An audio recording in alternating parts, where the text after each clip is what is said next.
Le porte-parole adjoint du Rassemblement des Oufouettistes pour la démocratie et la paix, RHDP, Mamadou Touré était l'invité lundi de la chaîne TV5. Il a abordé avec le confrère, la question de la réconciliation nationale, les candidatures de Laurent Gbagbo et Guillaume Soro, et le troisième mandat de Ouattara. Ci-dessous les grandes lignes de l'interview. La réconciliation nationale. Nous avons eu une grave crise post-électorale en 2010. Depuis 10 ans le président Ouattara s'est attelé à régler cette situation. Beaucoup d'avancées au niveau économique, social. Tout le monde s'accorde à le dire. Beaucoup de gestes de réconciliation posés. Libération des détenus de la crise post-électorale dont Simone Gbagbo, retour des réfugiés, dégel des avoirs. Tous ces actes ont été posés à l'issue d'une discussion inclusive avec l'opposition sur le processus électoral afin de permettre d'avoir un climat social apaisé et consolidé. Il faut que chacun joue sa part.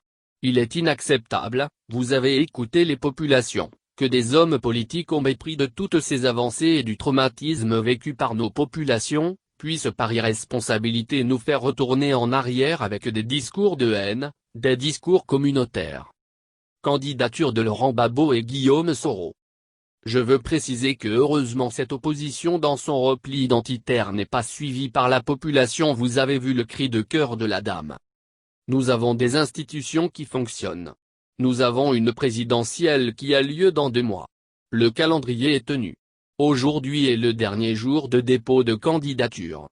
Tous les candidats, en tout cas ceux qui souhaitent être candidats, ont déposé leur dossier auprès de la commission électorale indépendante et il reviendra aux institutions en charge des élections de leur travail. Troisième mandat de Ouattara. Franchement, lorsqu'on veut apaiser les choses en Côte d'Ivoire, est-ce que c'est la meilleure des choses à faire lorsqu'on a 90 ans et qu'on a été ancien chef de l'État? Je veux parler d'Henri Konan Bédié. Il s'agit ici de démocratie. D'abord nous avons une constitution, une nouvelle constitution qui lui permet d'être candidat. Ensuite, il reviendra aux Ivoiriens de choisir. Vous savez, au Sénégal, il y a quelques années, le président Wade qui avait aussi modifié la constitution, qui avait brigué un autre mandat dans le cadre de la Nouvelle République a été candidat. Il a été battu par le président Macky Sall. En définitive, c'est le choix des populations qui importe. C'est l'avis de l'opposition. Nous avons un avis contraire. La seule instance habilitée à trancher entre nous et l'opposition, c'est le Conseil constitutionnel qui donnera son avis. L'enjeu de la présidentielle du 31 octobre. L'enjeu pour nous, en tout cas pour notre famille politique, c'est déjà la consolidation de nos acquis après 10 années de gouvernance. La Côte d'Ivoire a réalisé des progrès énormes. Rappelez-vous d'où nous venons.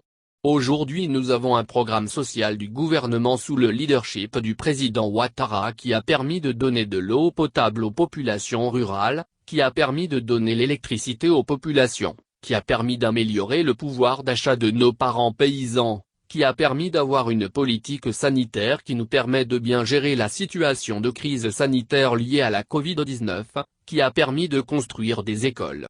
C'est cela que nous voulons poursuivre dans les futures années. C'est d'ailleurs pour cela que nous dénonçons la pauvreté du niveau du débat politique. Parce que ces leaders politiques qui veulent tous être présidents, qu'est-ce qu'ils proposent?